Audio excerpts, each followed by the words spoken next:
Good evening, viewers. Welcome to a special edition of Community Corner here on ACTN.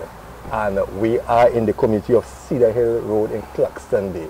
And we are opposite the Methodist Church, which celebrated 100 years in 2017. So it's another history. But today we go in the yard style. And I want to talk a bit about our heroes. Be it in the culture, be it in sports. A lot of our heroes have gone unnoticed, who have helped build the industry. We are looking at the young ones who are reaping the benefits, and we try to forget, or we forget purposely, those who build this industry. And today we're talking culture, and I have none other than Lato. Now Lato, you might get even Lato from playing football, and his name was given to him from a man in Poland. It's not just football we're talking about, but we're talking culture, you know, but we mix it with football and sport. Ivan is Durity. Welcome. It's a pleasure. The pleasure is all mine. I'll be selfish. Now, you have been a man in music for a number of years. You have played with some of the best. I know you have traveled a lot, right? But before we get into it, tell us a bit about Lato growing up in the community at that time. Well, I grew up right here in this yard where we sit now, in this house. That's why I kept it. It has a lot of sentimental value to me. And I was fortunate in the sense that my mother was an accomplished keyboard player, with piano and organ. It happened that my father was a local Methodist preacher. So he would, on days he would preach over there. They would send them to other churches, but he would preach there. And my mother would play the organ. But she had her own personal piano in the house. And whenever she played, from the time I was like 5, 6, it would fascinate me. So as soon as she left and finished, I would jump. And then I began, you know, I never had no formal training. Self-taught? Self-taught, out of the kitchen. Imitating her. And groping in the darkness for the songs and how they would sing. And I would, as I grew older, I would wait and hope for mornings when she couldn't make it to church. And you go in. So that I could run across and play the organ, not realizing that having that kind of exposure, I was getting the touch of the piano here, and I was getting the touch of the organ over there, which is too different, you know? I was just about to ask you that. Yeah. What's the difference between the organ and the piano? Well, the organ is a sustained instrument. If you put your hand on the organ, you put your hands on and you hold the keys down, they would sustain. Until you let them go. The piano, if you hit down, that's it. That's it. So you have to develop a different touch for the two instruments. And I didn't know it at that time. And I didn't realize the value of what I was being exposed to. So that was like something that was so a valuable asset to me as I grew older. And then I would always jump on the piano, and at every opportunity I get. And something I must tell you, I was the first, I don't know, but I was one of the persons that was taught by my mother after she died. It would sound crazy, but let me explain it to you. She used to keep music class here in the house. And of course she had us in the house playing. My younger brother, he dropped it off. My sister, she went into academics, and I stayed with it because of the love. But I always loved sports, like you say. I always loved sports. So I was the captain of the local team here. We always had a bad team on the block from little guys. And the class would start at 4 o'clock. But there's a football ground right behind this house here. And I'm the captain of the side, and the team is coming to play us. But the match is also at 4 o'clock. Yeah. But what I would do is I would come into the class and allow the other children to play first, because I didn't know it at that time, but I had an ear for it. So I would look at them and see what they're doing. And I would say, let me see it and have a little. And once I thought I caught it, she would come down, she would start the class, and she would come down under the house to wash. I would reverse down the steps. I'll tell you why reverse, because I have to line up in line with the post, so that if she raised her head, she wouldn't see me. And I would reverse straight across the road there in line with the post. Is that all that traffic now? No. Oh, okay. And it didn't have the wall around the church. Right. And in the back there was a guava patch. Yeah. I would reverse until I get near the guava patch in the savannah, because I'm the captain. And the match started. I would play until about 5:45, because she's going to come up at 6 o'clock to check the class and see her. So I would skate back up the front step and be right there when she finished washing. I used to time her. She would wash and she would take a bath. And I'd be right there. So when it's my time to play, I would jump up there, turn my page and everything, like I'm reading, and think I'm bad. And then there was a nice lawn here, and it's different now, but the children would also come down in the yard now after class, and we would all play until their parents come and pick them up and stuff. And it was a usual thing. And one afternoon, or it's more like evening, coming to 6 or after, when the class over and everybody's coming down the steps and we're in the yard, she says, calmly, you know, "Please, excuse me, come a minute, please." I say, "Yeah." So I go back up the step. She pulls me into the door and she says, "You think you're fooling me?" I say, "Mommy, what? I ain't do nothing." "Please, you think you're fooling me?" I say, "What, Mommy?" She say, "You're not reading, but you're not fooling me. I'm watching you all the time. You're pounding the piano. You don't have the right attack. The piano is an instrument. You don't pound it, you touch it. I could tell by your mood that you're not reading. And listen to me. If you want to continue fooling me, go on, because you're not fooling me. And if you don't learn to touch that instrument and play it properly, I'll stop you from playing the piano." It's only when I was like 22, 23 and out in the Bahamas now that I realized, wait, she checked me every day, but she never did stop me. See?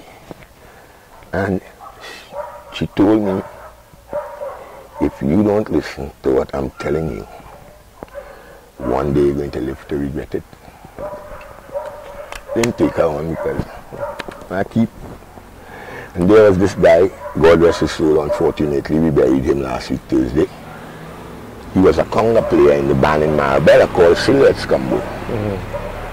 And he stops here evening about 4 o'clock. Hayes. And when I come out, he says, I'm in a combo band in Marbella, and combos are now moving into the phase where they're bringing the organ into the band. Bands were bringing organs into the band. And they wanted to elevate and go to the next level like all the other bands. And they wanted to buy an organ, but they wouldn't buy it unless they knew they had somebody to pay. So he says he would hear me when he walking down the road to the junction to travel to Marbella. And when he comes up in the night, they used to over practice at 9 o'clock. And when he walking coming back up, he said unknown to me he would stop and listen. So he told them that he knows a guy who could play, and I listened to him and he playing all right. So they told him to bring me. So he says, if you're interested, go and change your clothes. I'll pay your passage and everything, and let's go to Marbella. His name was Leslie Seals. And I never looked back from then. So that's where it really started for you, right? Yeah. It started with the piano and the career in the business actually started that evening. So when you look back now at this career you had, right? I know you travel a lot, you know, you played with extensively. Tell me some of the countries that you traveled to and some of the entertainers that you rubbed shoulders with. All right. Before I started traveling with them, I played with that band for 6 years. Okay. And then my father would say, you're behind this music. It's not going to take you nowhere. Because my mother was now sick. She was in a bed upstairs. And he wouldn't stop me. But what I used to do is make up my bed and put the sheet and the pillow. And somebody sleeping? Yeah, and cover it up. And I go on to play. I would tie a string on my little brother, big too, because we had the last room in the house. It's not here now because I built that one there. Yeah. So when I sneak in the morning, 4 o'clock, that string is on his toe and hanging through the window. I was always inventive. So I would pull that string and he would open the window and I would climb in. Like if I was there all night. But I used to have... You were a smart man in music. Well, not really. It was according to Malcolm. I love it so much that it was by any means necessary. So, but one incident I should tell you, I used to sweep the church and ring the bell. But that bell you see in the yard was up on the steeple. So it had a rope hanging, but the rope hung straight in front of the door. So they had to leave it at a height where it wouldn't bounce you in your face as a grown man. Yeah, when you're walking in. Yeah. So for me to ring the bell, I would have to climb on the last pew and get up on the handle. One right there in the yard, it doesn't have the back bar. But I would climb on the part you sit and then get up on the back wheel that you lean on and time the rope, the breeze would be blowing it, and jump and catch it. And with that swing is how I would ring it because my feet can't touch the ground. That's how small I started. And when I finish, I would have said, and I'm done. That's after I sweep the church. But then one morning I came in about 4, we playing Maruga. And I get my broom and I go on across. And I'm sweeping. But I'm tired and I'm sleepy. And I almost finished. And I said, let me take a 5. So I jump in the front pew and I lie down there and I said, I will take a 5 because I have it. I have it already, so, you know. And the next thing I know, I'm dreaming like I'm in heaven. And I'm hearing like the angels singing. And I pop open my eyes. I was on the front pew and the church was full and the service was going on. It took me about half an hour. To catch yourself? Not to catch myself. I don't catch myself and realize what's happening. So I have to play. I'm sleeping now because I'm in a short pants and bareback. And the broom was on my brush. And in those days, church was like, so that everybody, the gentlemen, the ladies, and here I am, bareback, barefoot, and then a little short pants. So I'm opening my eyes now, but not big enough, and peeping and studying how could I get out of here. But you won't believe the pain and the torture, it is still right up there. But I can take it up no more. I just grab my broom and run straight up that church. Now, from the church, you transgress into... When Leslie came. Into the band. Yeah. And that was the starting for you, right? Yeah, it was also the ending of my academical career. Right. At that time, I'm going to technical school. So you're done with school? Yes, because when I went down there the evening, they say, right, this is the guy and stuff. So they're going to get the organ. So they go to Martino in Queen Street, same Frank and Claude, yeah. And they buy this organ. But it took about 3 weeks to a month for it to come. But I would go down and line with the guys and watch them put in the... But the evening it came was one of the evenings I had to be in school. So I'm in technical school. I'm doing good, 98 out of 100 in drawing. Have my city and gates, part 1 coming up. The teacher saying if it's one man, they're not going to pass. He is going to make us look good. Duty, yeah, we wish you the best and thing, and they are here. So go on. That's the little block whistle. Yeah, go on. I say, but that's my whistle. And same time I seen that, you know how they used to build schools in those days, where the bricks reach up to a certain height and you have the BRC. Yeah. So I see these bare hands catching BRC and the face pull up. It was Leslie, the same guy. And he says, the organ come. With that I fold up my books. And when the teacher turned his back, you're going. I was out the door. I never went back. So that's where you really launched your career. But I know that you traveled extensively. Yeah. Right. So tell me some of the countries. It started with at 21.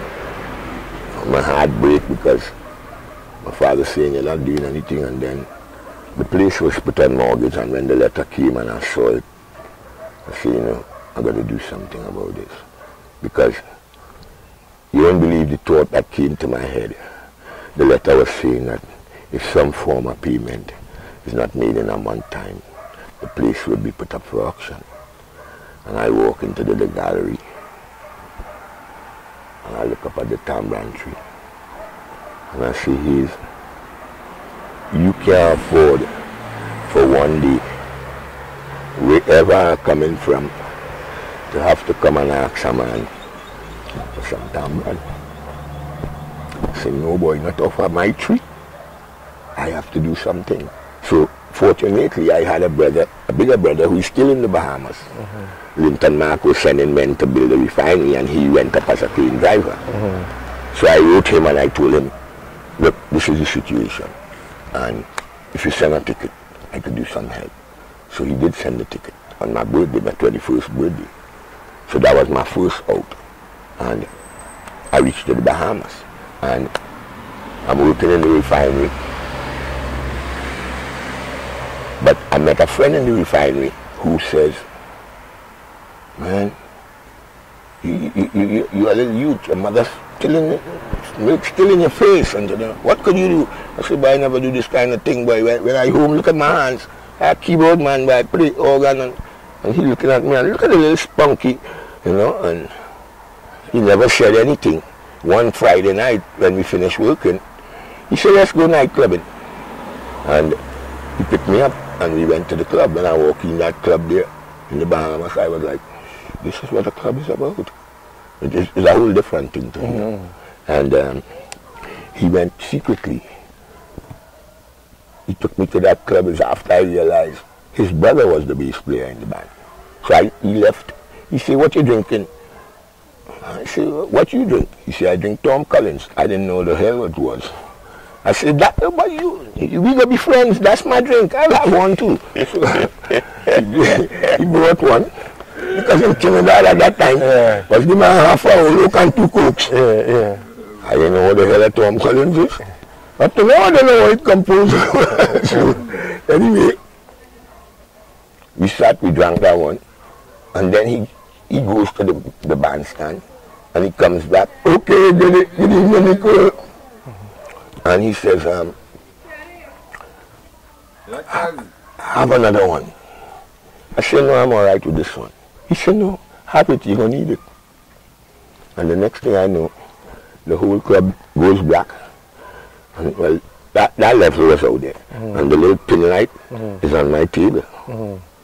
You see, we were just informed that we have a guest from Trinidad here, and he is an organist, and we would like him to come up. As the band saying that, you know. He done organize that and then tell me nothing, you know. So I said, he said, you better go, the spotlight on you. So I go up. I ask the band, what you all know that I can play? He said, you call something you know, and we will play it. The only thing I could easily thought of was the green grass of home. It's a kind of blue, you know. And they had that nice Hammond organ where I was always wishing I could get one. And they said, okay, go ahead. What key you in? I said, G. And we started. And when I started,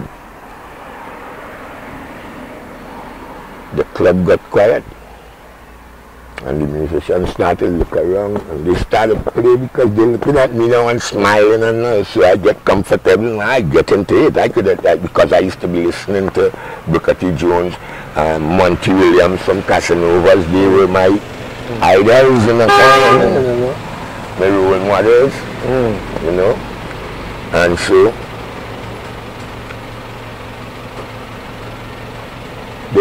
they fired the whole company that I was working with. And I said, I'm going home because I ain't come here to do nothing. A little girl who I had met and I was going with, you know, a little girlfriend. And she says, why are you going home?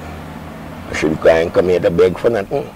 She says, sometimes you got to bite the bullet and put away that pride, because here why? You ain't get what you come here for yet. Why you come? So I'm looking at, she's younger than me, she's 18, I'm 21, and when she says it, I say, wow. She said, I hear you were in the club the other night and mash up the place, because the people was bawling, encore, encore. The style here in Trinidad is different to there. So it was something that they were, you know. She said, I'll buy you an organ, and I'll buy you the equipment. You stay, and you'll get work because I hear you good. And that was it. So then I started going to the clubs now, and I asked, when I heard this little guy, I waited till the show done and I asked him, do you learn to play, man? He said, I've been to school.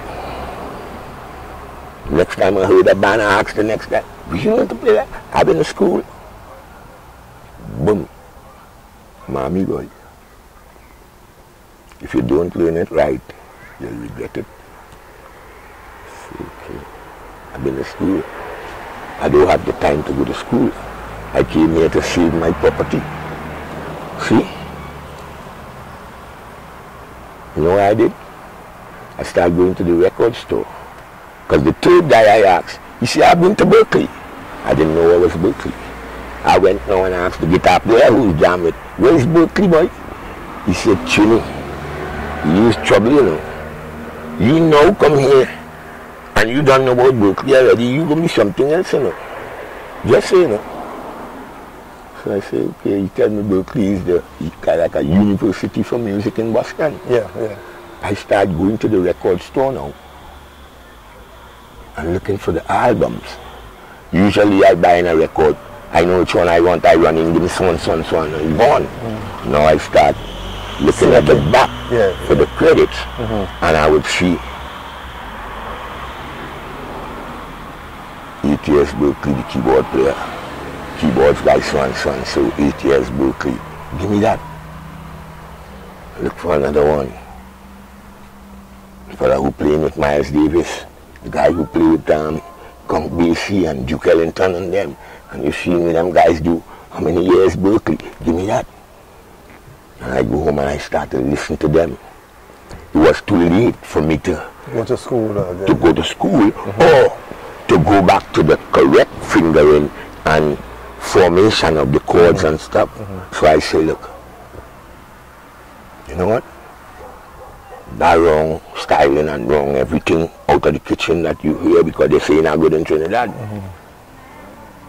too late to go back to square one. Perfect that and bring it up to the level of these guys. So and that's why they end up saying today in Trinidad, I'm the best, but it's not the truth. The whole Trinidad say I'm the best. The reason they say that is because when I play, it took me years to find out that for myself, you know. When I play, they would hear a keyboard player who is up to the level of Berkeley, but not sounding like that. So when somebody says Durity is the best, the truth about it is Durity is the most different that they ever heard. I played an intro. I played for Stalin. When you have a chance, you go get Stalin. We could make it if we try. And I used to, all Stalin work used to be done in the house here. His arrangements and stuff, he would come like 1 o'clock in the morning, and we would work, put down the tunes, you know. And because I had come back home, and when I came back home, the guy saw me on TV and said, man, you looking for a good keyboard player? I see a guy on TV the other night. I went to Brasserama with a little band from Shogunas named Las Estrellas. I arranged the music and stuff, and with that foreign touch, they end up next morning when I pick up the Guardian, there I'm looking, unknown band, score most points in their preliminaries. Fortunately, hey, when things is to happen when you're on road, you see, once you keep at your craft, if you're loyal and you love it, the road will open. A guy sitting down in town, you know, who don't know me, and when tinging and they can't get a good keyboard player in town, he jumps up and say, because you're only looking for these so-called professionals in town. If all you go out in the country, man, they say in the country where you find men. He said, I was watching Barcelona the other night, and I see a guy with a band in hand. Because I was working for German Carnival coming on a touch a steam line. I didn't get brain bad, but I went and get some grease and rub it up and make it look shiny and run by the nose until I get brain and I'm balling. And she fixed me up and bands me and give me 2 weeks off, which is what I needed because it's Carnival. So don't say I'm a smart man musician. It's by any means necessary. You know? And you see, and I saw the guy with the bandage on his hand, playing with a band. Look for these guys. The other guy who died, Junior Warwood, was in the band. Yeah, I remember that name. Band guitar player. Yeah. As young fellas, the band in Silhouettes, in Marbella, Junior used to play with us at one time, through Roland Lawrence in California. And Junior says, what band is that? He said, a band from Shogunas named Las Estrellas. He said, I got to be his. Because I hear that Hayes and Roland come home. And it's only to be them that gone with Calvin, because I hear that Calvin and Las Estrellas get 2 men who come home. So I could find him. And the next evening, a friend of mine called Fabian Arundel from down in the buildings where I had 2 children in Bacardi. And I hear knock, knock, knock on the door. And there is Fabian with $200 in his hand. And he says, hey, a band in town here that you come home. And Stalin does be around them and thing, a band named TNT Rainbow. They didn't go to, we hadn't gone to Roy K. Calypso All Stars yet. The band was originally TNT Rainbow. I said, they send this 200 and say to come in town tomorrow evening. That was it. That was it. Let's jump forward a bit. I hear Roy K. Yeah. One of the biggest bands in Trinidad today. Yeah. Who are you playing with that really? But it was Silhouettes come before us. Then I went away. How long has been away? 7 years. With just music? Yeah, 5 years in the Bahamas. Within that 7 years? And 2 years in Canada. Right. All in Newfoundland. I built my own band. And within that 7 years, yeah, you managed to save the property? Yeah. It took me 3 years. 3 years? Yeah, shipping the money to my sister. Yeah. So when it was paid off, a lady came to me on a show I was playing with this guy, the best guy in the Bahamas named Wendell Stewart. He had a show in this club called the Pirates then. You would love to see it. You walk in that door inside a pirate ship. I never seen nothing like that until that. The actual pirate ship. But the waiters the waitresses, they got the patch on the eye and the head tie and and you come in and you're up on the deck and you could go down, like just how it is. So up in the bow is where the stage is. So I started getting all this experience and seeing these types of things, and it helped me because I really love it. So I would, you know. So a lady came and said, she went to Wendell. She loved the show. She was a talent agent out of Canada. And she asked Wendell if he could build a show like that for her. She said, look, talk to the keyboard man. He built the show. He's the musical director. And she came to me and asked me if I would come to Canada and if I could build a group. And I said, yes, what type of song? So I sent home here for Roland Lawrence. And I took the drummer who was playing with me from the Bahamas. And the other 3 guys were up there already. And I built a little group called Black Gold. I could play tenor pan. Roland could play double second. And I had a little conga player that I teach to play cellos. And I came home and went to Bertrand Kellman and Lloyd Gay, and I got them 3 pans built. And I shipped them up to Canada, and I went up and put together a show that they never saw yet, because I'm playing keyboard, Roland is playing guitar, the little guy is playing congas, a bass player which is Don Diaz, Sunshine, he ended up to be Sparrow director, band director. He's come home every carnival still playing that bass. And because I had a little pan side and I heard him on the pan, and I said, Sunshine, how you need to play these type of notes? He said, I hear them. I said, you should buy a bass. And he bought a bass and went to Canada. By the time I got in contact with him again, man, he was a master. So what we would do is we would start the show, I on piano, Roland on guitar, the little guy who played the cello, he on the congas, Sunshine on bass, and I had my drummer, a little 5-piece. But when it reached the show time at 10 o'clock, I would design outfits, because the little guy, that's why I had him with me, he always traveled with a little machine, and he could sew good. So he would go downtown in the daytime, buy nice thing, and make the full shirts and show them right in the day, you know. And we run out in the night and at 10 o'clock, and we put aside the piano and everything is right there. But I'm now on a tenor. Roland is on a double second. So I had a group that nobody else had. And the little guy who playing congas, he on the cellos, and the bass player and the drummer. And we started mashing up the place. Because nobody could come up with a show like that. So, and then after 2 years, we came home to get our papers to be permanent. Right. And 2 men didn't get through. The drummer from the Bahamas, they turned him down up there. He had to go home and apply. And Roland Lawrence down here, they turned him down too. So I say, it don't make sense going back. And I stay here in Imperial by a show that was home. I went and transformed the band. Because I had all this expertise about this and experience in that foreign song and that foreign touch. And then I played with Las Estrellas. And that's when Basarama came up and Roy and they sent for me, because the guy saw me on the TV. So it's a whole, you know, it falls into one another. And then I played with Roy for all them years. It's into Grenada for the Revolution, Cuba for Cari Festa, Roy keep on Stalin and Valentino. And then it started opening up. It's London, it's America. It just went wild. The first time they called, Roy called and said, hey, we're going to London. Man, I dance in the house for my sister and them. I'm going to visit the Queen. When that call started to come through, we going to London again. You want to come back and visit the Prime Minister Chile to the room? That dance turned into one long street.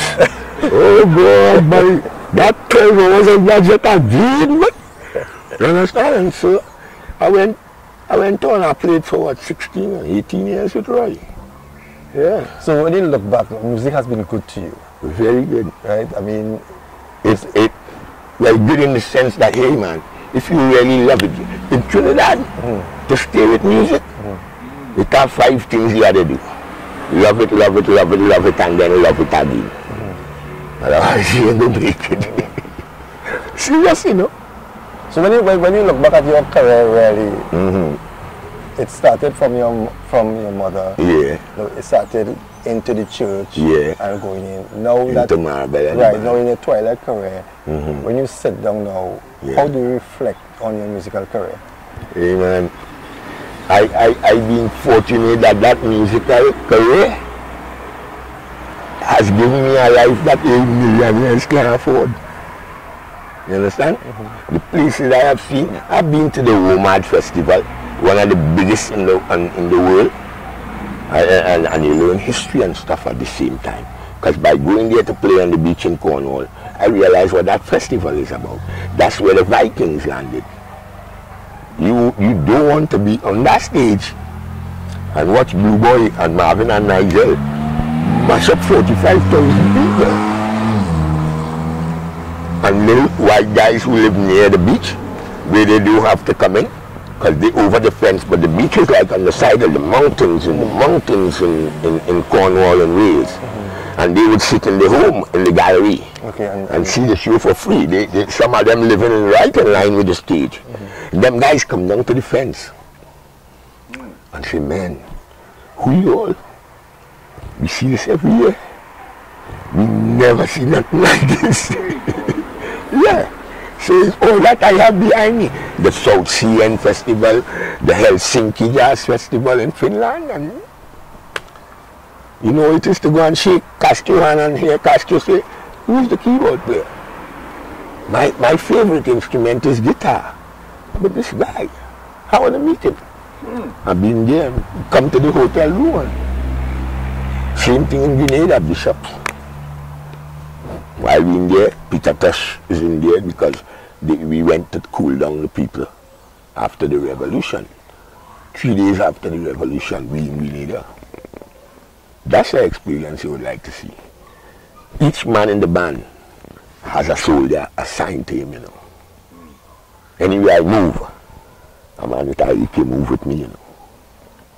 I say, hey, we musicians, man, this gun hammy uncomfortable, man, I say, Trini, you see what you come here to support?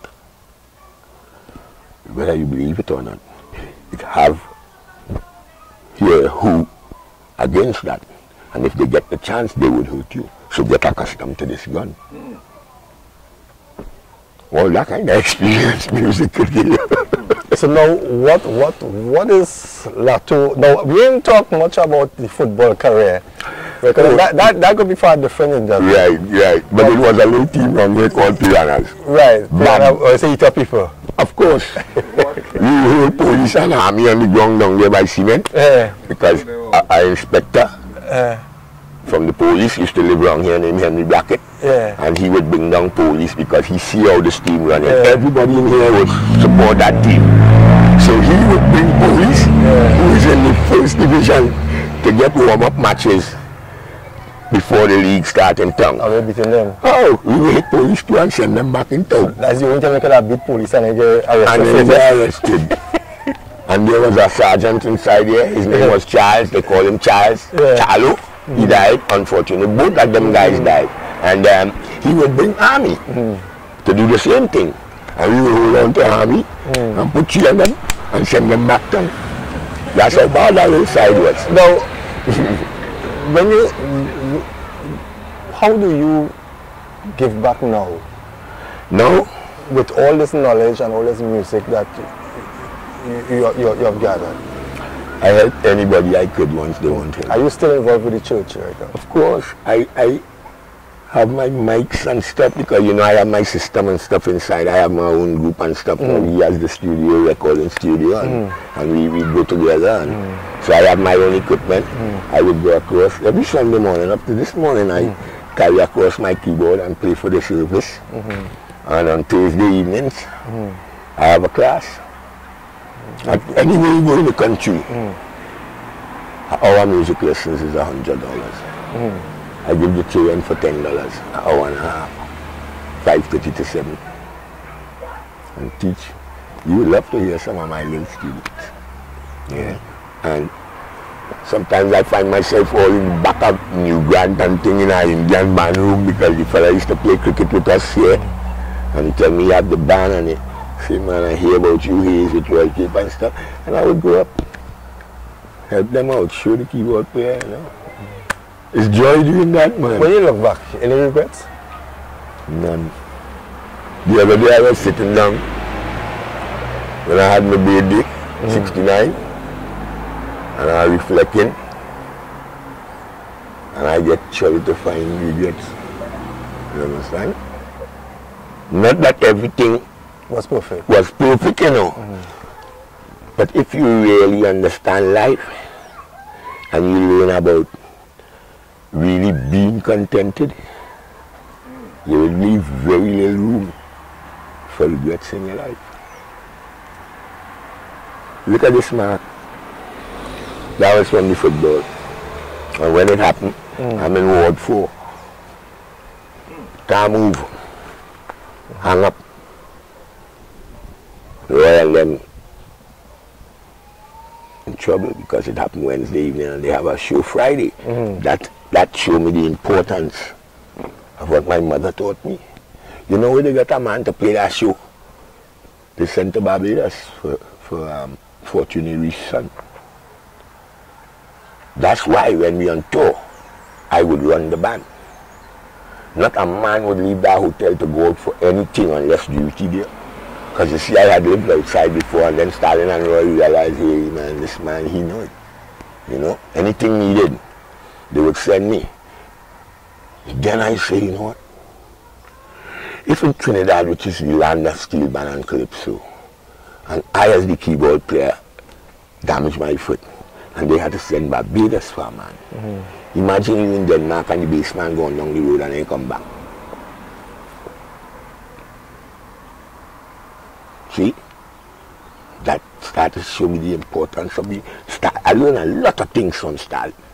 If Stalin has a show in town tonight, he get up from this morning and he going in town. You know? He take a hotel room in holiday, you know. Because he don't want to leave now 6 o'clock because the show is 8:30. And then you reach your bonus and the highway block. A truck across the road. And then you tell the promoter, but I can make it in an accident on the road. So he teach me to buy a car and build, buy a Mini and build 1300 fully modified. Because when the tent open, the first week when you come in here in the morning, I don't jump up as usual, 7, 8. The second week, start jumping up 10. By the third week, you come in here in the morning, and when you open your eyes up, oh, it's this hour here. You don't need a car to run down that step and fly in the bathroom and run under the house and hear so you need to attack, boom. After all is said and done, yeah, you were able to save your parents' property. Yeah. And this is what we're seeing here right now. Yeah, it goes all the way in the back, the 4 of us. That's why I kept this house. Because when it was all done, my sister, she's the mother of the family. You know what I mean? Yes, yeah. And she says, here's, we're dividing it up, and you wouldn't believe it's 4 of us. And it's 4 lots. And she says, here's, we're dividing it. You the musician, the rest of us. And that's something I always used to say. I used to kneel down and say, Lord Father, help my brothers and my sisters. I want to see them go because I have talent. I could always make it. And I was glad I went to my Uncle George Durity when he was me and my little brother in the ballroom. You know, and my sister was already teaching. And they say, well, you take the lot with the house. Seeing that was you, they say, how we gonna pay you back is, I say, pay me back. What you want? I say, it's not what I want. It's what I don't want. What you don't want? I don't want nobody to owe me nothing. And I don't want nobody to see no friends between the 4 properties. I was looking at that area, I realized that how yeah. I didn't mean it, but But to make sure it happen, I say anybody put up a fence, you pay me my quota of the money. Because you know why? A fence start here. I don't want to see no fence in my family head. See? So it was all good. All good. Up to now I pick up the phone. If you want to pick the phone here, no, not call. Right. Hey, Durity. See? I haven't gone to see Stalin since he come out the hospital. And a lot of people would say, but Durity, how you could do that? That's why I can't do that. Because where he and I come from, I don't know if I could. I don't want to have to stand seeing him in the condition. And I told his wife, Patsy, all of us like a family, and she says, Durity, don't worry about it. It's only you. You know? It teaches you, you know. And one thing I must say, because maybe someday younger musicians or existing musicians might see this or would see this. And what I would say is, if you have been blessed, I just had, well, people started telling me, you're a gift. I was young, and if you could play, the Lord bless you. It takes a lifetime for me to understand it. If I tell you I'm now understanding my keyboard, with all the goodness I get, I know really learning to play. I'm now understanding the fullness of this instrument. And what it has taught me is that, but I don't know for other people, but with me, if you stay loyal to that gift that the Lord gave me, it will take care of everything in your life for you. And we saw it. Yeah? And you saw it because you managed to save. Yeah. Plus other things. Let my keyboard break them inside. My major keyboard, right now I like a one-hand man. And by the things I did when I was in the Bahamas, the guys I get together and teach them pan and thing, and I will show them we hang together and show them this and that and that. Men who tell me, like there is one named Terry Jones out of Baltimore. He would come here, and I'm not here in the Virgin Islands, and he know how to get in the house, and he would spend carnival here and call me and say, yes, why are you not there? I'm there. He came over here, and the first time my sister says, hey, you're bringing the man here in this house. I say, you don't know Terry. And she called me 6 o'clock the next morning. She says, come and see this. He's out in the yard, the batch was in the yard that time with the hose, and he's singing around. She said, my God.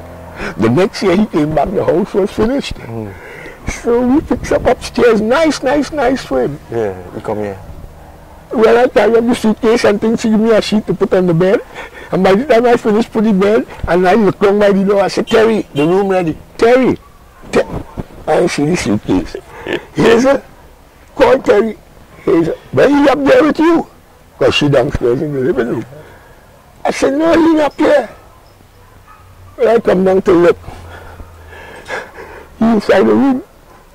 He said, tell your sister, man, I appreciate it. I love the house. But he's I wait a whole year thinking about this room. Like a choke in the window.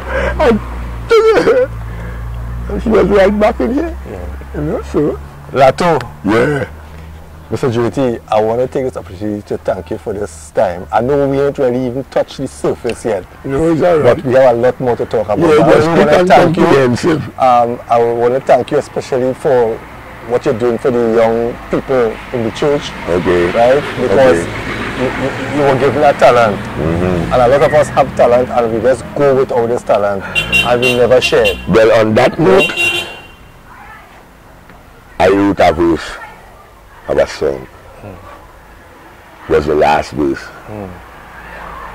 I used the word sing, but I really should say play. But the person who I wanted to sing it, I had to say sing. But it goes like this. A people without culture is a people lost. And we don't want this nation to take that course. So every day I will come and play. No matter what they do, no matter what they say. I love my art and my culture from time as small. I will see them. And you know, I will stand by and watch it fall. Plus every single time that I come and sing, is my God-given talent and multiplying. So at the end of the day, when the curtain falls, my name will be there when the roll is called. Because all I really want is to hear, well done, the good and faithful servant.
They should take it in now.